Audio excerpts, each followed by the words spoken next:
दोस्तों तो आज पढ़ने वाले हैं मध्य प्रदेश के राष्ट्रीय उद्यान। राष्ट्रीय उद्यान की अगर बात करें तो यहाँ पर जितने भी राष्ट्रीय उद्यान हैं वो पढ़ेंगे सारे, ठीक है। और जो अभ्यारण्य वगैरह हैं वो नेक्स्ट वीडियो में कवर करेंगे, ठीक है। तो राष्ट्रीय उद्यान मध्य प्रदेश में कितने हैं, तो मध्य प्रदेश में जो है ना टोटल अभी ना 11 राष्ट्रीय उद्यान हैं। कितने, 11 राष्ट्रीय उद्यान। तो 11 राष्ट्रीय उद्यान एक एक करके बहुत अच्छे से पढ़ेंगे, ठीक है। और ये जो है मध्य प्रदेश असिस्टेंट प्रोफेसर परीक्षा जो पेपर 1 है उसके लिए बहुत अच्छे से पढ़ रहे हैं MP। उसके अलावा जो MPPSC है उसके लिए भी दोनों सारे एग्ज़ाम सबके लिए कवर हो जाएगा, ठीक है। तो जो भी मतलब प्रोफेसर वाले स्टूडेंट हैं सारे, मतलब मैं पूरे वीडियो लेक्चर लेके आऊँगी इसके MP के, पूरा सिलेबस मैं करवाऊँगी। प्लीज़ पूरे वीडियो देखें, अच्छे से देखें, पूरा सिलेबस कंप्लीट करवाऊँगी फ्री में यहाँ पर। तो आगे बढ़ते हैं, अपन देखते हैं। पहला जो राष्ट्रीय उद्यान है वो है कान्हा राष्ट्रीय उद्यान। ये आपने नाम सुना होगा, बड़ा ही फेमस राष्ट्रीय उद्यान है MP का, ठीक है। तो कान्हा राष्ट्रीय उद्यान है, ठीक है।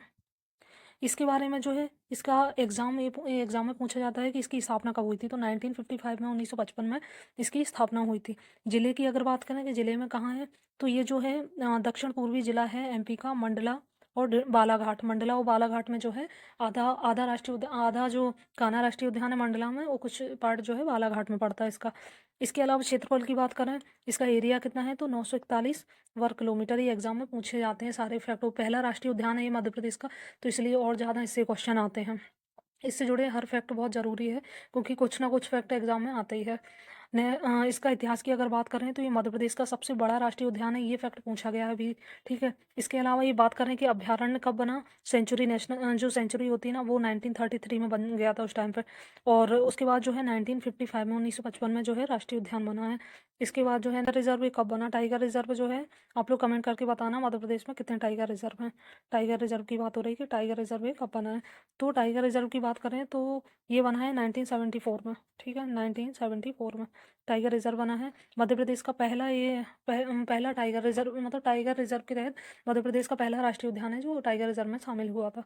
इसकी बात कर रहे हैं यहाँ पे कौन सी प्रजाति के पशु पाए जाते हैं, ठीक है। तो प्रजातियों की अगर बात करें, बाघ हो गया, बाघ पाया जाता है, बाघ तो फेमस है यहाँ का, ठीक है। यहाँ बाघ जो है सबसे ज़्यादा मात्रा में पाए जाते हैं इसलिए इसको टाइगर स्टेट बोलते हैं MP को।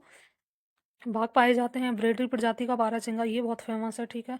इससे भी एग्जाम में क्वेश्चन अभी तक पूछा गया है MPPSC में, ठीक है। ब्रेडरी प्रजाति का बारहसिंगा है, स्टैग हिरण बोलते हैं, स्टैग हिरण होता है। और गौर, चिंकारा, लकड़बग्गा, भेड़िया, लंगूर, तेंदुआ, लोमड़ी, कृष्ण मृग, ये सब जानवर यहाँ पे पाए जाते हैं। हाँ, ये जो है बहुत इंपॉर्टेंट क्वेश्चन है नेक्स्ट में जो बताने जा रही हूँ, शुभंकर। इसका जो शुभंकर है ये पूछा जाता है, पूछा भी गया है एग्जाम में कि भूट सिंह द बारहसिंगा, ये जो है यहाँ का शुभंकर है, ये आप लोग बहुत अच्छे से नोट कर लेना। भूट सिंह द बारहसिंगा इसका शुभंकर है। इसके अलावा डिजाइन इसको किसने किया है, डिजाइन किया है रोहन चक्रवर्ती। ये मोस्ट इंपॉर्टेंट क्वेश्चन है जितने भी मैं बता रही हूँ, क्योंकि ये जो पहला राष्ट्रीय उद्यान है कान्हा किसली राष्ट्रीय उद्यान, इससे क्वेश्चन बहुत बनते हैं एग्जाम में, एक क्वेश्चन तो आपको देखने को मिल ही जाता है। इसके बाद जो है नेक्स्ट फैक्ट पढ़ते हैं कि यहाँ के फॉर्सान ने हाईलैंड ऑफ सेंटर इंडिया में होलो घाटी मंडला जिले में, और डनबर ब्रांडे ने wild animal in central India में बंजर घाटी जो कि बालाघाट में, उसका वर्णन किया। मतलब ये हुए हैं एक राइटर है, इन्होंने बुक लिखी है के फार्सन, ठीक है। के फार्सन ने हाईलैंड ऑफ सेंटर इंडिया में हालो घाटी और बंजर घाटी, ये जो है एग्जाम में पूछे जाते हैं कि किस राष्ट्रीय उद्यान में पढ़ते हैं। तो ये मंडला क्या बोलते हैं, कान्हा किसली राष्ट्रीय उद्यान में पढ़ते हैं। तो हालो घाटी की खोज जो है इनने के फारसान ने अपनी बुक ये जो दी है इसमें की है जिक्र। और हालो घाटी जो है मंडला जिले में पड़ती है, कहाँ पे पड़ती है, मंडला जिले में, ये मंडला जिला हो गया। और जो बंजर घाटी है, क्या बंजर घाटी, ये जो है ये बालाघाट में पड़ती है। इसका वर्णन जो है डनबर ब्रांडे ने किया है अपनी पुस्तक में, ठीक है। इसके बाद जो है नेक्स्ट राष्ट्रीय उद्यान की बात करें, नेक्स्ट राष्ट्रीय उद्यान है बांधवगढ़ राष्ट्रीय उद्यान। बांधवगढ़ राष्ट्रीय उद्यान ये बड़ा ही फेमस राष्ट्रीय उद्यान है। यहाँ पे बहुत बाघों का घनत्व जो है, टाइगर का घनत्व जो है, डेंसिटी बहुत ज़्यादा है, मतलब 1 वर्ग किलोमीटर में ज़्यादा से ज़्यादा बाघों की संख्या है यहाँ पे। बात करें बांधवगढ़ राष्ट्रीय उद्यान की, ठीक है। तो इसकी स्थापना जो है 1968 में हुई, 1968 में। इसका ये कुछ ज़िले में है, तो ये उमरिया ज़िला है, उमरिया ज़िले में पड़ता है, पूर्वी साइड में, पूरी MP के पूर्वी साइड में, ठीक है। और मंडलाघाट मंडला जो और डिडोरी के जस्ट ऊपर ही है, ठीक है। शेड्यूल के इधर साइड में, पश्चिमी साइड में उमरिया, ठीक है। बांधवगढ़ राष्ट्रीय उद्यान की बात करें तो इसका क्षेत्रफल कितना है, कितने क्षेत्रफल में फैला है, 448 वर्ग किलोमीटर में फैला हुआ है। और हाँ, इसके बारे में ये फैक्ट एग्जाम में पूछा गया है कि 32 पहाड़ियों से घिरा हुआ कौन सा राष्ट्रीय उद्यान है, तो उसको वो बांधवगढ़ राष्ट्रीय उद्यान है। नेक्स्ट बात करें इसके बारे में, नेक्स्ट फैक्ट इसका इतिहास क्या रहा है। तो इतिहास की अगर बात करें तो ये है कि 1968 में राष्ट्रीय उद्यान के रूप में इसको स्थापित किया गया है। इसके अलावा 1993 में, ये फैक्ट बहुत इंपॉर्टेंट है क्योंकि कुछ गिने चुने वो राष्ट्रीय उद्यान ही हैं जिन्हें प्रोजेक्ट टाइगर में शामिल किया गया है। तो 1993 में जो है प्रोजेक्ट टाइगर में इसको शामिल किया गया, और उसको कब किया गया था, कान्हा किसली राष्ट्रीय उद्यान को 1974 में, ठीक है। इसको किया गया 1993 में बांधवगढ़ राष्ट्रीय उद्यान। इसके बाद फैक्ट है कि भारत में बाघों का सर्वाधिक जो घनत्व है प्रति 8 किलोमीटर पर एक बाघ है यहाँ पे बांधवगढ़ में, ठीक है। तो बांधवगढ़ में जो है घनत्व सबसे ज़्यादा, अगर पूछें कि बाघों का सर्वाधिक घनत्व कहाँ पर है, ठीक है, तो 8 किलोमीटर में एक बाघ यहाँ पे मिल जाएगा, ठीक है, ये बांधवगढ़ में। और ये भी इंपॉर्टेंट फैक्ट है कि चरण गंगा नदी है जो है सीहोर राष्ट्रीय उद्यान के बीच में से बहती है, ठीक है, चरण गंगा नदी का ध्यान रखना। इसके अलावा प्रजातियाँ तो बाघ, तेंदुआ, चित्तीदार हिरण, सांभर और 250 से अधिक पक्षी जो हैं, पक्षी की प्रजातियाँ यहाँ पे मिल जाएंगी, रहती हैं। इसके बाद नेक्स्ट बात करें, नेक्स्ट राष्ट्रीय उद्यान तो वो है माधव राष्ट्रीय उद्यान, ठीक है। माधव राष्ट्रीय उद्यान के बारे में पढ़ना है। माधव राष्ट्रीय उद्यान जो है किस जिले में है, माधव राष्ट्रीय उद्यान जो है शिवपुरी जिले में है, शिवपुरी, ठीक है, शिवपुरी जिले में है। इसकी स्थापना जो है 1958 में हुई है, और इसका क्षेत्रफल की बात करें तो 375 वर्ग किलोमीटर है, और यह ऊपरी विंध्य पहाड़ियाँ हैं उनका हिस्सा है, ठीक है। विंध्य जो विंध्याचल पर्वत उसके ऊपरी उत्तरी साइड में है ये पहाड़ियाँ, ठीक है। और इसका इतिहास की अगर बात करें तो यहाँ पर बहुत फेमस चीज़ें हैं जिनसे एग्जाम में क्वेश्चन पूछा जाता है। एक तो है जॉर्ज कैसल पैलेस, ठीक है, ये जॉर्ज कैसल पैलेस जो है इसी राष्ट्रीय उद्यान में है, लोग घूमने जाते हैं यहाँ पर। और मनिहार नदी, ये ध्यान रखना, मनिहार नदी जो है इसके बीच से होकर, चरणगंगा नदी जो है बांधवगढ़ राष्ट्रीय उद्यान के बीच से बहती है, और मनिहार नदी जो है माधव राष्ट्रीय उद्यान से होकर गुजरती है। और राष्ट्रीय राजमार्ग नेशनल हाईवे जो है 46 जो है इसी राष्ट्रीय उद्यान से होकर जाता है। इसके अलावा बात करें कि जो साख्य सागर रामसर स्थल है, हाँ, साख्य सागर जो झील है एक तरह से, उसको रामसर साइड में शामिल किया गया है, वो जो है यहीं पे इसी राष्ट्रीय उद्यान में, माधव राष्ट्रीय उद्यान में। प्रजातियों की अगर बात करें तो तेंदुआ, सांभर, चित्तीदार हिरण, ये सब चीज़ ये पाए जाते हैं सारे पशु। इसके बाद बात करें कि नेक्स्ट राष्ट्रीय उद्यान तो वो है पेंच राष्ट्रीय उद्यान। कौन सा? पेंच राष्ट्रीय उद्यान, ठीक है, पेंच राष्ट्रीय उद्यान। और पेंच राष्ट्रीय उद्यान को प्रियदर्शनी राष्ट्रीय उद्यान भी कहा जाता है, ये क्वेश्चन पूछ लिया जाता है कि किस राष्ट्रीय उद्यान को प्रियदर्शनी राष्ट्रीय उद्यान कहते हैं, तो पेंच राष्ट्रीय उद्यान को प्रियदर्शनी राष्ट्रीय उद्यान कहते हैं। इसकी पेंच राष्ट्रीय उद्यान जो है उसकी स्थापना कब हुई? 1975 में, 1973, पेंच 75, ठीक है, ध्यान रखना, ये लोग थोड़ी ट्रिक बन जाती है। तो पेंच राष्ट्रीय उद्यान की 1975 में। और ये पेंच जो है कहाँ पे है? सिवनी में, बालाघाट में, ठीक है, सिवनी और बालाघाट। और इसके अलावा बात करें कि इसका क्षेत्रफल कितना है, तो 292 वर्ग किलोमीटर है, 292, 292। इसके अलावा बात करें कि इसकी सीमा जो है महाराष्ट्र से लगती है, क्योंकि एमपी के नॉर्थ में पड़ता है, क्योंकि ये जो ज़िले हैं सिवनी, छिंदवाड़ा, ये बिल्कुल दक्षिण से लगते हुए हैं महाराष्ट्र से, ठीक है। और महाराष्ट्र इसकी सीमा जो है महाराष्ट्र से लगती है। और प्रियदर्शनी राष्ट्रीय उद्यान इसको कहते हैं, ठीक है। और इस पेंच राष्ट्रीय उद्यान को मोगली लैंड के नाम से भी जाना जाता है, मोगली लैंड है ना, ये इंपॉर्टेंट फैक्ट है, पूछा भी जाता है कि मोगली लैंड कहाँ पर है, तो मोगली लैंड जो है पेंच राष्ट्रीय उद्यान में है। 2004 से मोगली उत्सव भी मनाना स्टार्ट हो गया है यहाँ पे, मोगली उत्सव। इसके अलावा पेंच नदी जो है इसके बीच से होकर जाती है, और इससे लगभग जो है बराबर भागों में बांटती है, कौन सी? पेंच नदी। और ये आप नाम से भी याद रख सकते हैं, पेंच राष्ट्रीय उद्यान भी है और पेंच नदी इसके बीच से होकर गुजरती है।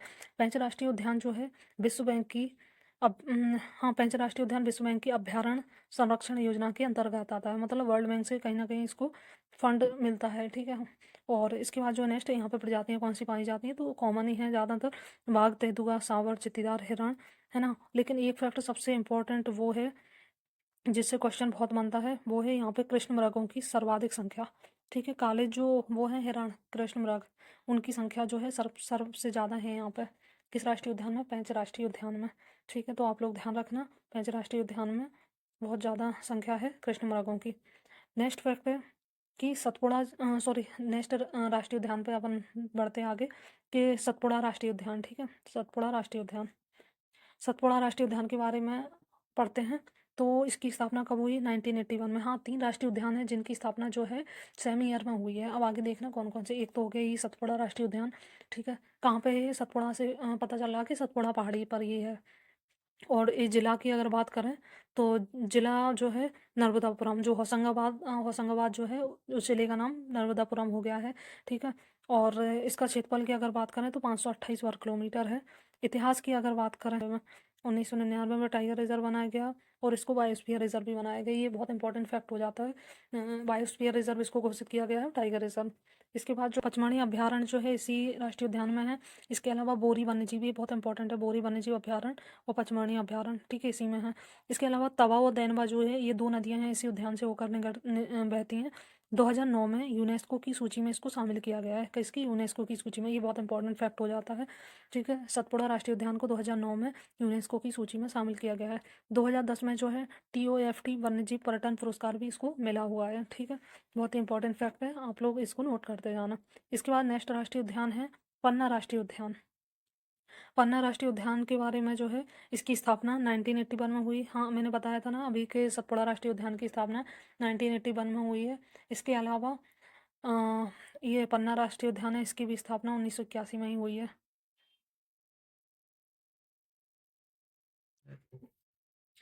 तो पन्ना राष्ट्रीय उद्यान है। पन्ना राष्ट्रीय उद्यान की अगर बात करें तो इसकी स्थापना 1981 में हुई। दो राष्ट्रीय उद्यान है, दो क्या तीन राष्ट्रीय उद्यान है जिनकी स्थापना 1981 में हुई है, आप लोग ध्यान रखना, ठीक है। तो उसके अलावा बात करें तो पन्ना राष्ट्रीय उद्यान, तो ऑब्वियसली इसके नाम से मतलब कंफर्म हो रहा है कि पन्ना राष्ट्रीय उद्यान कहाँ होगा, पन्ना और छतरपुर जिले में, ठीक है। इसका क्षेत्रफल की अगर बात करें तो 542 वर्ग किलोमीटर क्षेत्रफल है। और इसका इतिहास की बात करें तो 1994 में जो है इसको टाइगर रिजर्व बाघ अभ्यारण्य घोषित किया गया था। कब? 1994 में। इसके अलावा 2011 में जो जो है इसको बायोस्फीयर रिजर्व के रूप में नामित किया गया है, बायोस्फीयर रिजर्व नामित किया गया, ठीक है। 2020 में जो है इसको यूनेस्को की सूची में शामिल किया गया है। ये भी फैक्ट बहुत इंपॉर्टेंट हो जाते हैं ये सारे फैक्ट, क्योंकि इनसे ही क्वेश्चन बनते हैं। इसके अलावा बात करें तो बेतवा नदी, केन नदी जो है ना, केन बेतवा लिंक परियोजना जो चल रही है, केन बेतवा लिंक परियोजना, नदी केन बेतवा नदी जोड़ परियोजना, इसके निर्माण के कारण चर्चा में रहा है ये पन्ना राष्ट्रीय उद्यान। इसके बात करें कि जो केन घड़ियाल पालन है यहाँ पे होता है। प्रजातियों की बात करें तो बाघ हो गया, तेंदुआ, नीलगाय और सांभर चीतल ये पाए जाते हैं। यह राज्य का एकमात्र रेप्टाइल पार्क है, ठीक है। ये बहुत इंपॉर्टेंट फैक्ट है, ये आता ही आता है और आया हुआ है MPPSC में कि ये राज्य का एकमात्र रेप्टाइल पार्क है। इसमें एक जो है गिद्ध संरक्षण केंद्र भी है, ये भी इंपॉर्टेंट फैक्ट है। ये जो है दो इंपॉर्टेंट फैक्ट हैं विशेष रूप से इसमें, तो गिद्ध संरक्षण केंद्र भी है। इसके बाद जो है नेक्स्ट राष्ट्रीय उद्यान पे बढ़ते हैं, संजय गांधी डुबरी राष्ट्रीय उद्यान। संजय गांधी जो राष्ट्रीय उद्यान है उसको डुबरी राष्ट्रीय उद्यान भी पहले बोलते थे, ठीक है। तो इसकी स्थापना भी 1981 में हुई थी, 1981 में। हाँ, संजय गांधी डुबरी राष्ट्रीय उद्यान जो है इसकी स्थापना 1981 में हुई है। और ये जो है सीधी और सिंगरौली जिले में पड़ता है, सीधी सिंगरौली पूर्वी साइड में है, ठीक है। और आप लोग कमेंट करके बताना कि सिंगरौली में क्या जो है कौन सा खनिज जो है सबसे ज़्यादा मात्रा में मिलता है, ठीक है। कौन सा खनिज सबसे ज़्यादा मात्रा में मिलता है, ठीक है। और इसके बाद नेक्स्ट फैक्ट पे बढ़ते हैं। 464 वर्ग किलोमीटर इसका क्षेत्रफल है। और इस राष्ट्रीय उद्यान का एक जो बड़ा भाग है छत्तीसगढ़ में है, ठीक है। छत्तीसगढ़ में भी फैला हुआ है ये आधा राष्ट्रीय उद्यान। और पुराना नाम है इसका डुबरी अभ्यारण्य, ये बता ही चुकी हूँ मैं। और इसके अलावा बात करें कि 2008 में, ठीक है, 2008 में ये टाइगर रिजर्व घोषित हुआ है। 2008 में प्रदेश का 6वें नंबर का टाइगर रिजर्व घोषित हुआ था। और हाँ, मारा गुफाएं जो हैं, गुफाएं उद्यान के भीतर स्थित हैं, ये इंपॉर्टेंट है, गुफाएं हैं यहाँ पे सिंगरौली में, मारा गुफाएं, ठीक है। इसके बाद जो है नेक्स्ट है इसमें यहाँ पे प्रजातियाँ वगैरह, तो बाघ, तेंदुआ, चित्तीदार हिरण, सांभर, चिंकारा, नीलगाय, सिवेट पक्षियों की विभिन्न प्रजातियाँ ये जो है कॉमन ही हैं, यहाँ पे पाई जाती हैं, ठीक है। वन विहार आप लोगों ने सुना होगा, खबरों में आता रहता है। वन विहार राष्ट्रीय उद्यान जो है वो भोपाल में है। कहाँ पे है? भोपाल में वन विहार राष्ट्रीय उद्यान। इसकी स्थापना 1979 में हुई है, ये एग्जाम में पूछा गया है, और भोपाल में है। और इसका क्षेत्रफल पूछा जाता है क्योंकि सब ये 4.45 वर्ग किलोमीटर कम है क्षेत्रफल इसका। इसके अलावा बात करें इसका इतिहास की, तो ये एक आधुनिक प्राणी उद्यान के रूप में स्थापित है, मतलब एक मॉडर्न राष्ट्रीय उद्यान, मतलब क्योंकि नई नई चीज़ें यहाँ पे होती रहती हैं। इसके अलावा नेक्स्ट आगे बढ़ते हैं। 1993 में जो है केंद्रीय चिड़ियाघर प्राधिकरण द्वारा एक चिड़ियाघर के रूप में स्थापित किया गया है। यह मध्य प्रदेश का दूसरा सबसे छोटा राष्ट्रीय उद्यान है। सबसे छोटा राष्ट्रीय उद्यान वैसे डिंडोरी में है, फॉसिल राष्ट्रीय उद्यान। उसके बाद दूसरा सबसे छोटा राष्ट्रीय उद्यान है ये वन विहार राष्ट्रीय उद्यान। और ये शहरी क्षेत्र में है, भोपाल में। और राज्य का एकमात्र स्नैक पार्क यहाँ पर है। स्नैक पार्क ध्यान रखना, इंपॉर्टेंट क्वेश्चन हो जाता है, ठीक है। इसके बाद जो है नेक्स्ट फैक्ट पर बढ़ते हैं। घुघुआ जीवाश्म राष्ट्रीय उद्यान, इसी की बात हो रही थी, घुघुआ जीवाश्म राष्ट्रीय उद्यान, ठीक है। इसकी स्थापना 1983 में हुई है, 1983 में। यह जो है डिंडोरी में है। और ये मध्य प्रदेश का सबसे छोटा राष्ट्रीय उद्यान है एरिया वाइज। इसका क्षेत्रफल पूछा जाता है 0.27 वर्ग किलोमीटर। इतिहास की अगर बात करें तो यह पहला जीवाश्म राष्ट्रीय उद्यान है। क्या है? पहला जीवाश्म राष्ट्रीय उद्यान है। ठीक है। इसके अलावा यह मध्य प्रदेश का सबसे छोटा राष्ट्रीय उद्यान है। ये जो सारे फैक्टर बहुत इंपॉर्टेंट है, यहाँ से क्वेश्चन जो है बनते ही बनते हैं। मोस्ट इंपॉर्टेंट क्वेश्चन है। ये भारत के जो है 4 जीवाश्म राष्ट्रीय उद्यानों में से एक है और घुघवा के नाम से भी इसको जाना जाता है। तो घुघवा से हाइफनेट जीवाश्म प्राप्त हुए हैं। ये कौन से जीवाश्म प्राप्त हुए हैं? हाइफनेट जीवाश्म प्राप्त हुए हैं और इसका नाम एक घुघवा भी है। ठीक है, ये ध्यान रखना। इसके बाद जो है नेक्स्ट राष्ट्रीय उद्यान है डायनासोर राष्ट्रीय उद्यान। आप लोगों ने सुना होगा क्योंकि ये सबसे लास्ट में बना है, डायनासोर राष्ट्रीय उद्यान। इसकी स्थापना 2011 में हुई है और ये है धार जिले में। ठीक है, और इसका जो क्षेत्रफल है 0.89 वर्ग किलोमीटर है। यह उद्यान जो है जोवट नदी के तट पर है। ये आप ध्यान रखा करो कि कौन सा राष्ट्रीय उद्यान कौन सी नदी के तट पर, क्योंकि ये एग्जाम में पूछा जाता है। तो जोवट नदी के तट पर है। इसके अलावा जो है इस अनुसंधान केंद्र में, इसमें जो है एक अनुसंधान केंद्र भी है। ठीक है, एक संग्रहालय म्यूजियम भी है। इसके अलावा बात करें तो यहाँ लगभग जो है 125 डायनासोर के अंडों के जीवाश्म पाए गए हैं। कितने? 125 डायनासोर हैं, उनके अंडों के जीवाश्म पाए गए हैं। इसके अलावा 70 मिलियन वर्ष पुराने पौधों के जीवाश्म भी यहाँ पर पाए गए हैं। छाल, लावा वगैरह, लावा चट्टान यहाँ पे मिले हुए हैं। इसके बाद नेक्स्ट राष्ट्रीय उद्यान की अगर बात करें तो वो है अंतिम राष्ट्रीय उद्यान है पालपुर कूनो राष्ट्रीय उद्यान। पालपुर कूनो राष्ट्रीय उद्यान ये जो है 2018 में बना है, सबसे लास्ट में, और श्योपुर मुरैना में है, श्योपुर मुरैना में। और इसका क्षेत्रफल 748 वर्ग किलोमीटर है और कूनो नदी जो है इसके बीच से होकर गुजरती है। कूनो नदी इसके बीच से होकर गुजरती है। यह राष्ट्रीय उद्यान जो है अफ्रीकी चीते जो हैं, आप लोगों ने चर्चा में रहे सुने होंगे, अफ्रीकी चीते जो हैं नामीबिया से आए थे, उनके कारण चर्चा में हैं। 8 चीते आए थे नामीबिया से। ठीक है, और 12 चीते दक्षिण अफ्रीका से लाए गए थे। शुभंकर की अगर बात करें तो चिंटू चीता जो है यहाँ का शुभंकर है। ये क्वेश्चन आया हुआ है एग्जाम में। इसके बाद नेक्स्ट है एशियाई गिर, जो एशियाई गिर शेर पुनर्वास स्थल के रूप में इसे चुना गया है। ठीक है, इस तो आज इतना ही। और ये वीडियो कैसा लगा आप लोग कमेंट करके ज़रूर बताएं। इसके अलावा चैनल को सब्सक्राइब कर लीजिए, क्योंकि एमपी के जो है सारे लेक्चर यहाँ इसी चैनल पर मैं फ्री में करवाऊँगी। एमपी का पूरा सिलेबस एमपी जीके का। तो असिस्टेंट प्रोफेसर जो है एमपी असिस्टेंट प्रोफेसर, उसका फर्स्ट पेपर पूरा यहाँ पे मैं कंप्लीट करवाऊँगी। तो आप लोग वीडियो देखते रहें और कमेंट करके भी बताएं। Thank you.